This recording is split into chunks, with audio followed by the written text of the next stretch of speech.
Hey, it's Shelley here with another episode. Wait a minute, it's our second episode of the WMMA. I can't even believe it. I just recently had the chance to sit down with the Daywalker, UFC fighter and Invicta fighter, Peggy Morgan. She came off a tough loss, and now I really know why Ronda Rousey and one of her coaches, Chuck O'Neil, say about her, Peggy doesn't give a fuck, because she doesn't. Honestly, she came out after a loss, and I loved how she handled it against, she got knocked out against Megan Anderson and suffered a brutal punch. Everybody thought, her jaw was broken, and the way she handled it, I just adore it. It was awesome. So here she is, Peggy Morgan.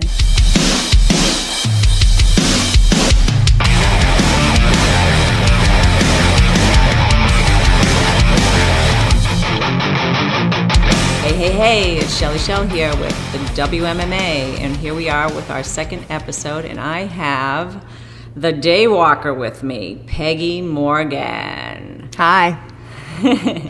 Thanks for being here. She's looking good, you guys. She's looking great. There's, I'm looking at her after I saw her fight. I was like, holy shit, what the hell?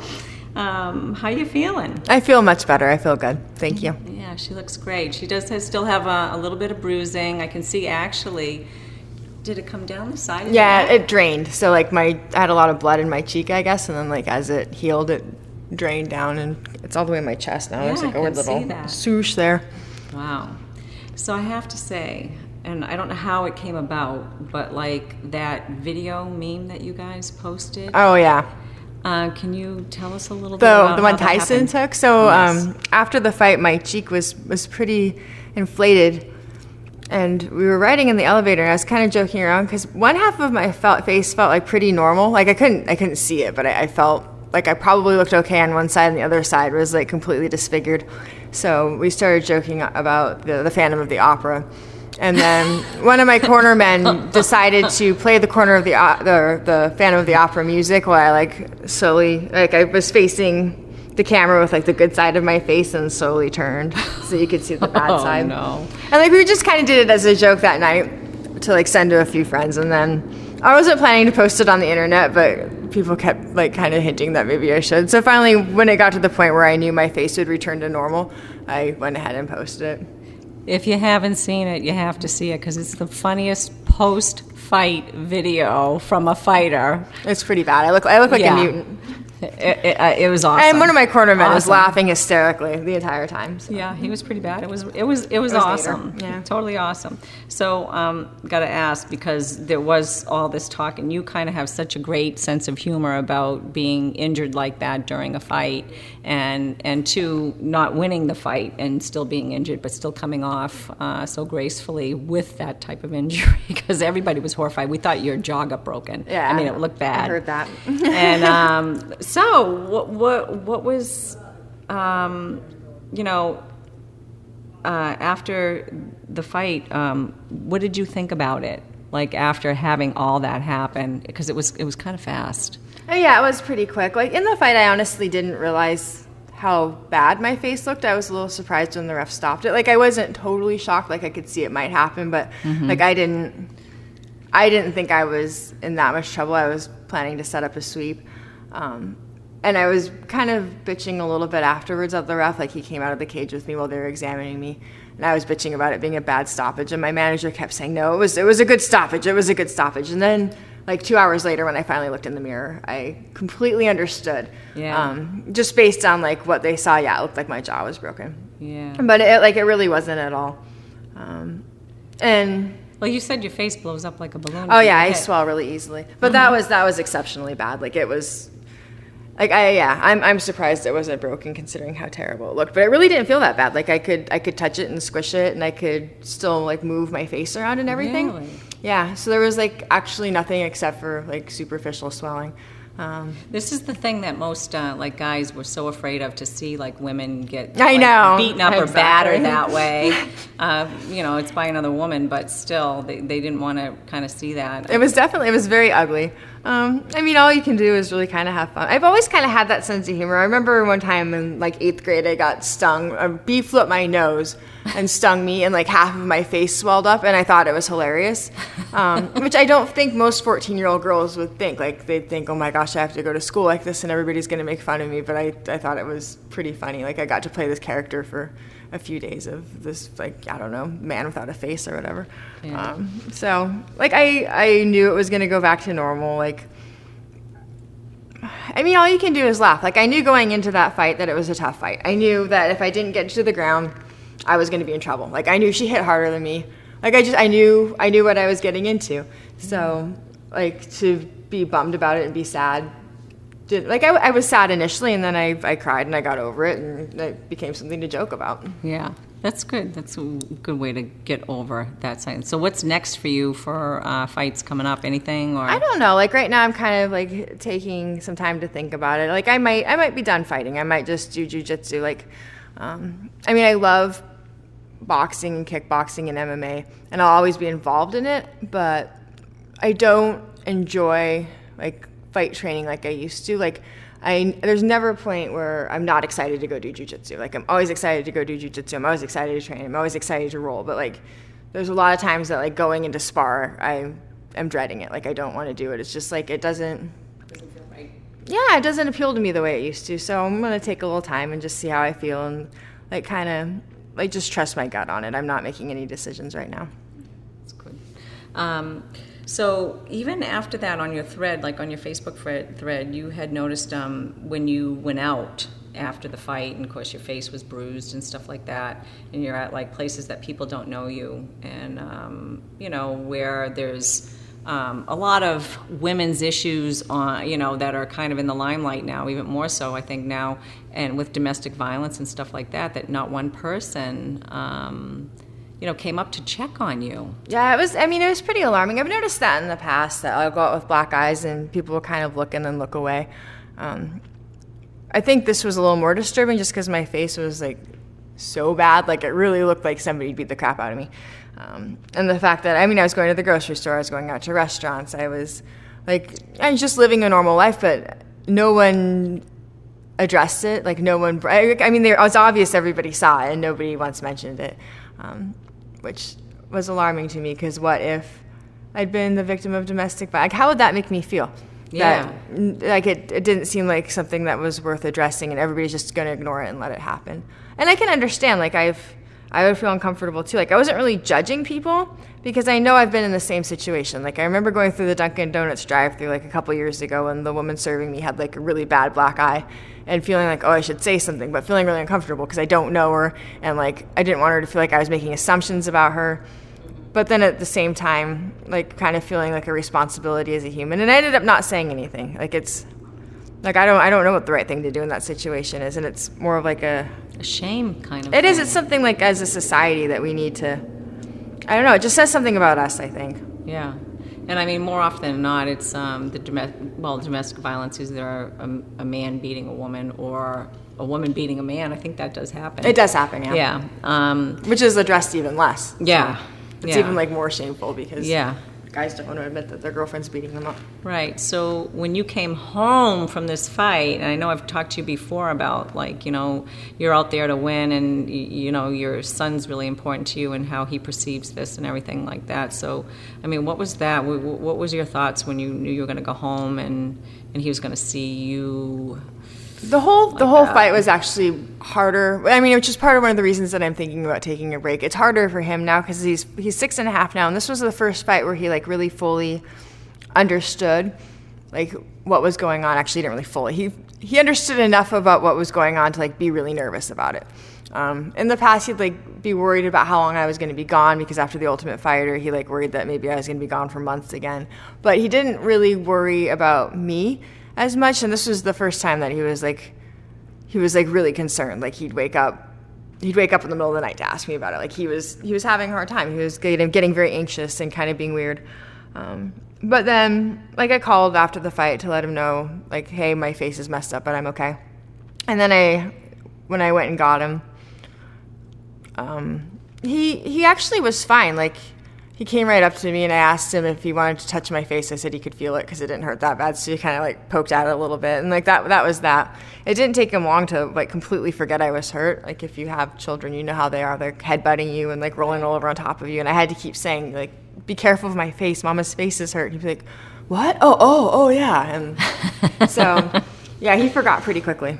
Oh, that's good. And he's, how old is he? 6.5. He's 6.5. So there was some other things too about bullying and stuff like that, and your concern about that. And does that happen? Like you're teaching now kids and stuff like that. Do you run into that with teaching the kids? Like, in here it's not because we teach jujitsu. That's what I've been teaching. There's been a couple incidents, but like, it doesn't happen too often, and Oliver hasn't really, my son hasn't really experienced it yet, but I know it's a thing that happens. And for me, like, I just want him to be somebody who feels confident, like standing up for himself, because he's not very much like me. He's like he's a very sensitive kid. He's somebody that will worry too much about somebody else's feelings to like maybe say what he thinks, because he doesn't want to hurt somebody else. It's actually like something we usually associate with like being a feminine quality. Like a lot of women do that. We don't want to rock the boat or like make somebody angry, so we are politely quiet instead of standing up for ourselves. And I see that in him, and it worries me. So I'm probably a little bit too vocal about being like, now if somebody hurts you, you hurt them back. But like, it's me being protective. I worry that he's going to let people walk on him because he just wants everybody to get along. Yeah. So raising a son, though, like you're a single mom, and raising a son, and you're a fighter, he's going to pick up some of that on some level. Like, does he train at all? Yeah, he does jujitsu. Yeah. He actually took the kids' jujitsu class. He doesn't love it. Yeah. He's doing it though. That's good. I'm pretty adamant he has to do something. He's actually been like putting gloves on and hitting the bags more. He seems to be more into the striking, that's fine too. I want him to do some sort of martial art. He said he wanted to take up karate, but I think that was just to torment his dad, who also does jujitsu. Like, I think that was his big rebellion. I'm gonna quit doing jujitsu and do karate. No, that's too funny. Yeah. So part of the thing too is we've never talked about this like on whatever, like publicly or whatever. But when you were cutting weight, I've always had this question too. Like, how the hell did you do it? I used to cut way too much weight. This last fight was actually the first fight where I didn't have an extremely shitty weight cut. I made weight pretty easily. This time I was actually under, and I woke up in the morning and was able to drink. But usually I've cut over 18 pounds in water, at least. Holy crap. I can't even count, like probably at least 4 or 5 times. And how tall are you? You're like, I'm what? 6'1". 6'1". So like when I cut to 35, I started at like 153 pounds and cut from there. Just like in 24 hours, went from 153 to 135, which was insanely dangerous and probably stupid. And I never should have fought at 35. And then I did the same thing fighting at 45 a couple of times, where I just didn't. Like, I think I screwed up my metabolism, honestly, getting down to 35. And like I'm back in a place where like I eat quite a bit and like my weight is staying low. But like for like a couple of years, I was having a really hard time keeping the weight off, just because I'd starved myself so badly. Like after I got off The Ultimate Fighter, just from cutting to 35 twice in like 4 weeks or whatever, like I packed on the pounds after I got back, and it just got very hard to cut at all. So I ended up like doing huge water cuts, which I think they're bad for any fighter. They're probably especially bad for a female, just because our bodies are different. There hasn't been enough studies, but I do think it's harder for women to cut the water weight. Yeah, and then isn't I thought they're making some changes. Yeah, they are. Yeah, and I don't know how that's going to affect the classes, the weight. I don't think they're not changing the weight classes, last I heard, but like the certain states, and I know the UFC is implementing something. Like for me, Invicta hasn't started doing it, but the UFC is doing, like, you can't cut more than, I want to say 8%. So for 145, you can't weigh more than 158. Like because you fly in a few days before your fight. Like if you're fighting Saturday, they'll fly you in Tuesday, and as soon as you arrive Tuesday, they'll put you on a scale and weigh you. Like no matter what, they do that now, just because they want to. And then they're giving you a couple of days too. They're giving you a couple of days instead of the night before, right now. Like a day and a half. Like Invicta did early weigh-in, so usually I would weigh in at like 4 or 5 in the evening, and I weighed it at 10 in the morning. So how did you feel about that? Like I this loved it. time? Yeah. It was so awesome. And then you could eat and you Oh yeah, I felt woke better up, for the I fight. made weight, I went and ate all the fruit, had a little swim in the pool. It was great. It was much more relaxing. It just felt better than because usually what happens is you're at weight earlier in the morning, like let's say weigh-ins are Thursday. You're usually on weight by like 11 or 12, and you're just sitting there like dehydrated and miserable for 5 hours, just like waiting for weigh-ins to happen. So. So when we look at that, I mean, like the whole weight cut thing. I mean, do people get like really bad? Like, do they bulimia? Like, are they like doing any of that? I mean, that's not really related to to the water cut, but like, I've never personally known any fighters who are bulimic. I do think it's. I think we're prone to like body image disorders in a way. I don't want to say eating disorder, but the body image thing, because like around competition time we get so like lean, and you like seeing yourself that way, and there's pictures of you that way, and people kind of expect you to look that way, but then like between competitions you put on 20-30 pounds. Right. And like, I mean, look at Ronda Rousey. Like everybody like talks shit about her for getting fat. I mean, that's pretty standard. That's what the guys do. Like they put on that kind of weight too. Yeah. Like most fighters don't look like they look in a fight, like in between camps. So I mean, we do kind of suffer from like feeling fat when we're not really fat. Like we're built like a normal athletic person, but because you can't see like every single one of our muscles through our skins, we're fat. That's just crazy. I'm like thinking it's just nuts, looking at you guys as athletes, and then it turns that coin of whatever. Especially for females, like because it is so much in appearance. Yeah, it definitely is. So, are you going to be more teaching now, do you think, or? I don't know. I'm still kind of like figuring out what I want to do. I mean, probably. I think like mentoring is probably something I'll fall into. I'm not sure I'm ready to be that selfless yet to just like start teaching, but we'll see. Like definitely more jiu-jitsu competition just for a while while I kind of like. It's like a, finding my place in the world type thing. Like I'm still trying to figure out like what's next and what feels comfortable, not force anything. So the last thing I wanted to ask, and this has been on my mind a little bit, is, okay, what is the deal with the cats?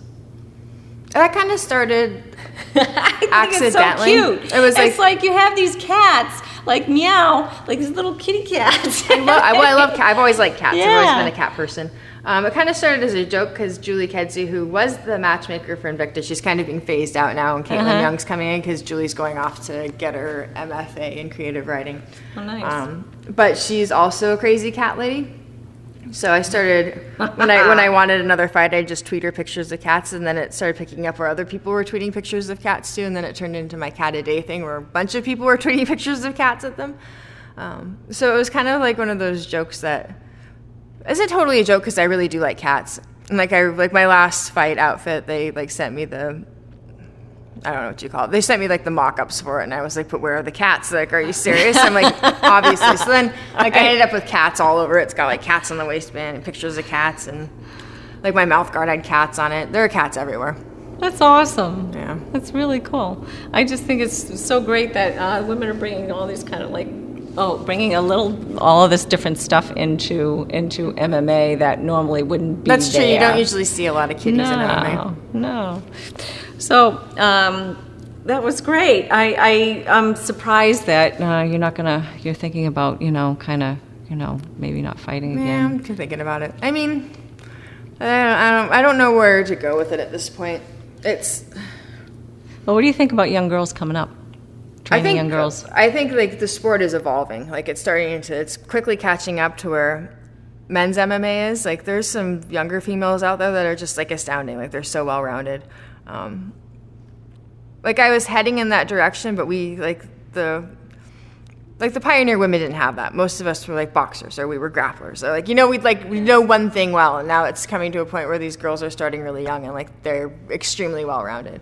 And it's a different ballgame now. Yeah, they know a lot of different things. They're getting a lot of different, and they're starting so young. Oh, it's great. It's awesome. Like they're natural. So many females in our kids jiu-jitsu program, and like the girls like pick it up faster than the boys. Like at age 6, like boys are like And the girls are like they're really like doing jujitsu while the boys are like, you know, playing with the bees in their brains. And oh man, really? That's so fascinating. yeah. Wow. But then they hit 10 and they kind of like, I don't know, everything Things changes, all the of a hormones sudden kick in or something. Exactly. Then they get like shy and they're like, I don't want to do it anymore. Yeah. Well, they start developing breasts and whatever. Everything gets crazy. Yeah.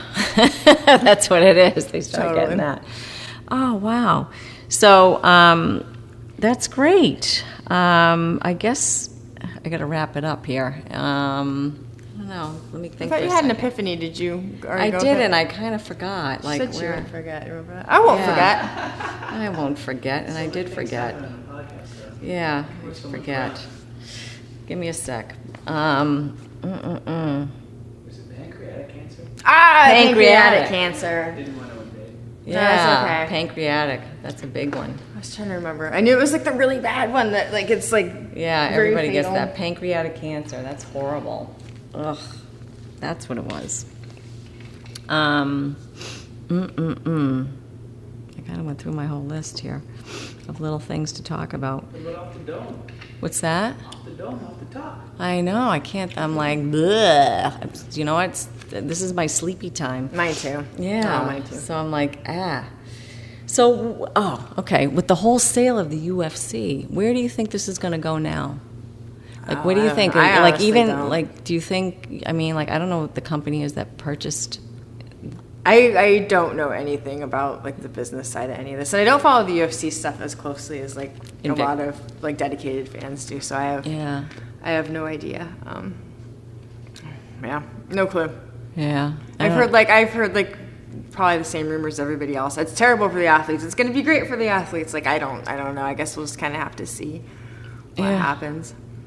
It would be nice to see like pay increase because it's ludicrous like how little fighters are paid compared to other professional athletes, especially like given like what we put into it and the risks we take and all of that. But I mean, I can't see that happening. Like especially when something's just sold and they're trying to like make investors happy. Like raising everybody's salary probably like isn't in the cards. So Interesting, huh? That kind of sucks. Bottom line, you know. as long as people are willing to do it for cheap, why would they pay us more? Yeah, right. Ugh.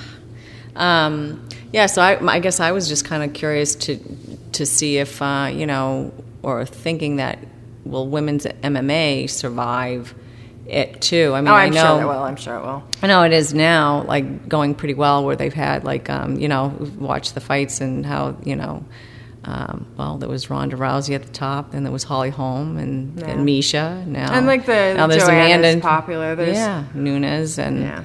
I mean, it's just shifted like boom, boom, boom since Ronda was there. I wouldn't be surprised if they add a 125-pound division soon. I think there's a lot of talent in that weight division, so I can see that being the next one. Yeah, hopefully they do. Yeah. That would be awesome. That'd be really awesome. There's a lot of good-looking women in that division too, and honestly, that drives it. Like, sadly, that's like the bottom line is. Yeah. If everybody in that division was ugly but like super talented, I'd be like, probably not. But like, if there's like some talented girls that are also good looking, there's a pretty good chance that they'll add that. Well, I think athletes in general are good looking. I don't know. We get more concerned about it with the females though. Yeah, I think we do, too. Definitely. Like we're way more accepting of like an ugly male champion. Yeah. It's life. It's not fair. Yeah, it's not fair at all. Not even necessarily like an ugly male, but it's not even brought into play. Yeah, exactly. It's not even like so it's not even that he's ugly. Yeah. It's either like you don't comment on what he looks like or he's attractive. Yeah. There's no like, look at how ugly, like no one's like, look at how ugly Roy Nelson is. Yeah, it's true. It's like no one says anything. Yeah. I do, but like, Yeah. You're like, I'm rooting for the hot guy. Yeah. I do what guys do to girls when you watch. Yeah. Like, who are you rooting Like for? the Like, hot I don't know who's guy. hotter. They probably have no idea how to react to that. I don't know. The hot guy? What do you mean the hot guy?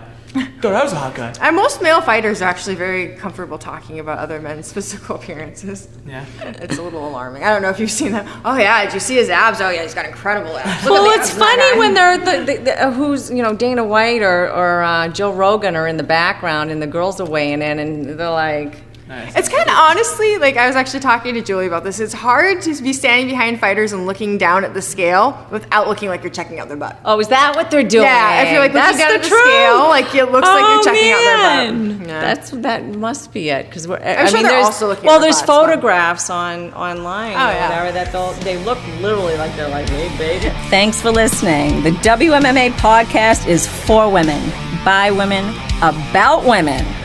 All right, so we really appreciate your support. This wouldn't be possible without everybody, every single one of you listening and watching and liking and loving the WMMA. So please follow us at facebook.com/I love WMMA.